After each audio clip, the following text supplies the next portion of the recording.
নমস্কার বন্ধুরা, আরও একটা নতুন ব্লগে তোমাদের সকলকে স্বাগত আর অনেকটা ভালোবাসা।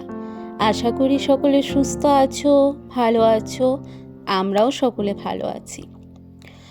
আর এই যে ব্লগটা স্টার্ট করছি, এটা কিন্তু গতকালকে রাত্রির থেকে শুরু করেছি। আর আজ রবিবারের ব্লগটা শেয়ার করব, শুধুমাত্র শনিবারের রাত্রিটুকু এটা।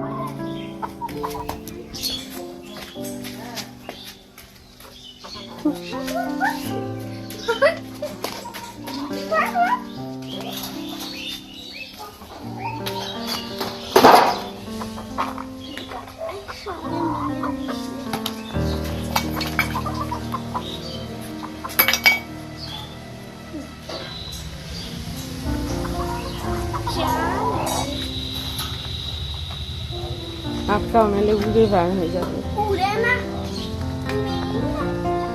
বড় হচ্ছে না, চালাকি বাড়বে। সকাল সকাল ফুল দেখে মনটা ভালো হয়ে গেল। আজ দেখো কত সুন্দর ফুল ফুটেছে। আর এটা দ্বিতীয় দিন। প্রথমে একদিন ফুল ফুটেছিল এই গাছে একটা, আজ দ্বিতীয় দিন একটা ফুল ফুটেছে। আর আগে সবার বাড়িতে কিন্তু এই জবা ফুল গাছটা দেখা যেত, আর এখন নানা রকমের জবা চলে এসেছে। আর এই আগের যে জবা, এই লাল জবা কিন্তু প্রত্যেকটা বাড়িতেই থাকতো, আর এখন এই লাল জবাটাকেই আমরা দেখতে পাই না। তাই আমার ভীষণ ভালো লাগছে। আর কালী মায়ের, পার্বতী মায়ের, লক্ষ্মী মায়ের কিন্তু জবা ফুল ভীষণ পছন্দের, তাই না?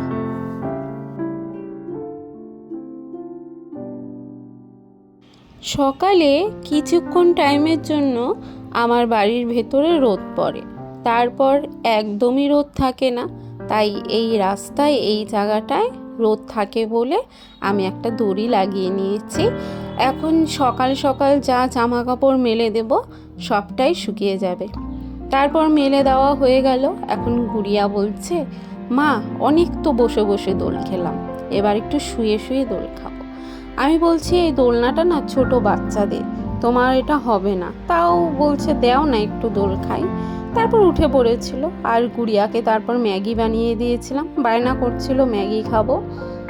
আর ম্যাগিটা পুরোটা খাইনি, আমি এখানে সবজি কাটছি, আমাকে এসে দিয়ে গেল, মা এতটুকু খেতে পাচ্ছি না।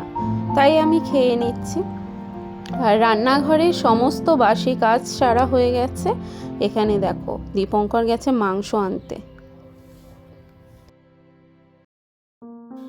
মাংস নিয়ে চলেও এসেছে, আর আমার কাটা বাটা সব রেডি।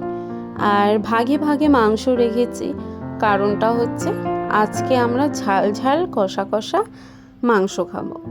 আর দীপঙ্কর যেহেতু ঝাল একদমই খেতে পারে না, ও না পান খায়, তার কারণে ওর মুখটা ছুলে যায়, আর ও একদম ঝাল খেতে পারে না। আর তাই এই যে অল্প মশলা দেখছো, এই অল্প মাংস আর পেঁয়াজ একটা অল্প আছে, ওটা দিয়ে তোমার দীপঙ্করের মাংসটা করব। ওটা করবো হচ্ছে একটু আলু আর পেঁপে দিয়ে, আর ঝাল একদমই দেব না। আর আমাদেরটা প্রচণ্ড ঝাল দিয়েছি। আমার মেয়েরাও বলছে একটু কষা কষা ঝাল ঝাল মাংস খাবো। তা আমি বসিয়ে দিলাম রান্না। আর প্রথমে আমাদেরটা বসাচ্ছি, কারণ আমাদেরটা তো বেশি আছে, আর একবারে দুটো বসালে না দুটোর দিকে ঠিক সমান ধ্যান দিতে পারবো না। তাই প্রথমে আমাদেরটা বসিয়ে নিচ্ছি। যখন আমাদেরটা ঢাকাঢাকি করে কষাতে থাকবো, তখন দীপঙ্করের জন্য যে মাংসের তরকারিটা বানাবো সেটা পাশেই বসিয়ে দেব। তাহলে একসাথে দুটো রান্নাই হয়ে যাবে, আর দুটোতেই সমান ধ্যান দেওয়া হবে, তাই না? আর খেতেও বেশ ভালো হবে। দুটোই মন দিয়ে রান্না করছি, আশা করছি আজকে রান্নাটা বেশ ভালোই হবে। আর মাংস একটু ঝাল ঝাল না হলে না খেতে দেখবে একদম ভালো লাগে না।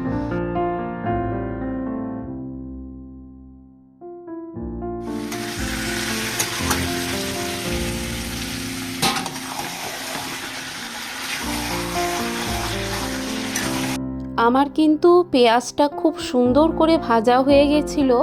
তারপরে আমি মাংসগুলোকে দিয়ে বেশ নাড়াচাড়া করে যাবতীয় যা মশলা দেওয়ার ছিল সব দিয়ে খুব সুন্দর করে কষাচ্ছি। যখন অনেকটা পরিমাণে কষানো হয়ে যাবে, দেখব যে না এখন হয়ে গেছে, মশলার কাঁচা গন্ধ চলে গেছে, তারপরে আমি ঢেকে ঢেকে রান্নাটা করব। তাহলে মাংসটাও খুব সুন্দর সেদ্ধ হয়ে যাবে আর খেতেও বেশ ভালোই লাগবে।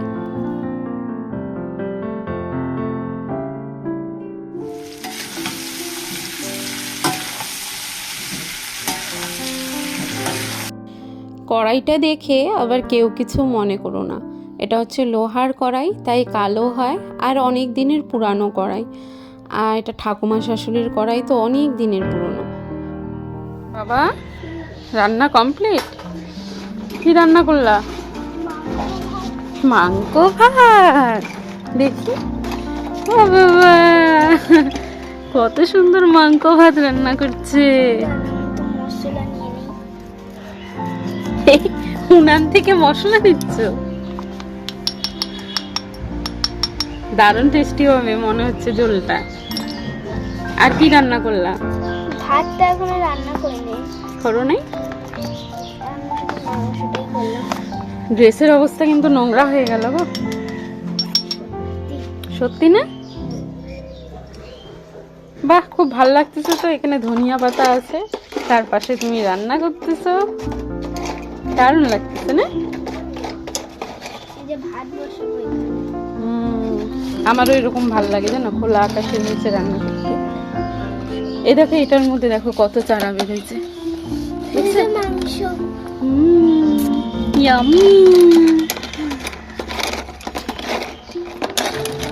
এখানে দেখো আমাদের মাংস, ঠিক আছে?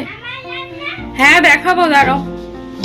আর এটা হচ্ছে দীপঙ্করের, ঝাল একদম কম, ঝাল ছাড়া বলতে পারো। আর গ্যাসের অবস্থাগুলো দেখো, এগুলোকে মাজতে হবে গ্যাস। আর এটা হচ্ছে একটা গামলায় ঢালবো, তারপর গ্যাস পরিষ্কার করব, রান্নাঘর পরিষ্কার করব, বাসন মাজবো। আর আমার গুড়িয়া সোনা কি করে? কি কি রান্না হলো বাবা? ফুরে গালে হাত দিয়ে রান্না করে রে। এটা কি মাংস? বাবা, আচ্ছা ওগুলো কি? ওই যে হ্যাঁ, এটা মাংস, হাড়, না মাংসের হাড় এটা। হ্যাঁ মাংস, মাংসের মধ্যে হাড় লাগে আছে। আচ্ছা, আরে আর হচ্ছে এটা কিডনি। কিডনি? মা গো, পাখি, পাখিগুলো এরকম করতেছে কেন? ও মা, ওটা কি পেঁচা? কোথায়? এসে খাওয়াও, পাতা খাওয়াও। হ্যাঁ খাওয়াচ্ছি, তারপরে কিন্তু পাগল হয়ে যাবে। না, পাগল হবে না গো, ও পাতা খাওয়ার জন্য পাগল হয়ে যাচ্ছে। আজকে মনে হয় খিদা নেই না? মা পা ধুয়ে ঘরে ঢুকবা, হ্যাঁ, খালি পা কিন্তু, বুঝছো? রাগ করছে। অন্য পাতা দিলে খাবে? খাবে না, খাবে না।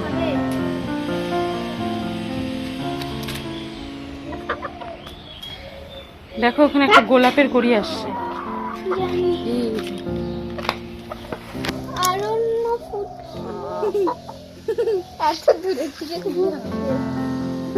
আজকের ব্লগটা আর তেমন করে গুছিয়ে করতেই পারিনি। আর এদিকে দেখো আমার সমস্ত কাজ শেষ হয়ে গেছে, রান্নাঘর পুরো চকচকা করে নিয়েছি, মেজে ঘষে মুছে। তারপর দেখা করছি সন্ধ্যাবেলায়। আমার কিন্তু সন্ধ্যা হয়ে গেছে দেওয়া। আর এদিকে ঠাকুর ঘরটাও একটু তোমাদের শেয়ার করছি, যেহেতু আমার ব্লগটা না আমি দুপুরের আগেই শেষ করে ফেলছি, রোজ দুপুরেই শেষ করছি। আর আজকে দেখো সন্ধ্যা করে তারপর রাতও করে ফেলেছি। আর কিছুতেই বানাতে ইচ্ছে করছিল না আর কোনো রকম ভিডিও, কারণ এতটা কাজের চাপ ছিল। দেখো বিকালবেলা এগুলো সব মুছেছি, ঘর দুয়ার সব মোছামুছি করে জামা কাপড় কেচে ঠেচে একদম সন্ধ্যা হয়ে গেছিলো। তারপরে স্নান টান করে সন্ধ্যাবাতি দিয়ে ব্লগটা স্টার্ট করছি। আর এদিকে দেখো সমস্ত কিছু গোছানো কমপ্লিট হয়ে গেছে, তারপর পড়াতে বসাবো গুড়িয়াকে। খাও তো। গরম, অল্প মুখে দিও, গরম লাগবে। টেস্টি সত্যি? না না না, তুমি খাও, দিদিকে একটু খাওয়াই দিয়ে আসো তাহলে।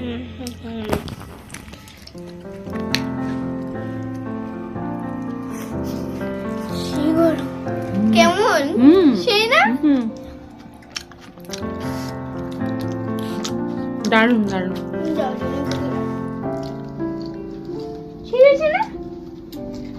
এত টেস্টি জিনিস আমি বানিয়েছি। তাই তো বলছিলাম যে তুই সবকিছুই টেস্টি বানিয়ে, সেটা কেন হবে না? আর একটু খাও। এই লোকটাকে একটাও দিবি না।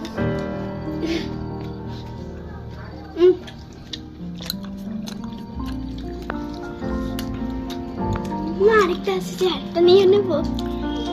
ওটা আর খাও। আজকে কিন্তু আমার বড় মেয়ের ইচ্ছে হয়ে গেছে যে মোমো বানাবে, তাই ও মোমো বানিয়েছে আর ভীষণ টেস্টিও হয়েছে খেতে। ভালো লাগছে না? সেই হয়েছে। প্রথমবার যে খাটটা দেখি রাঁধুনি বোঝাই যাচ্ছে। খাও।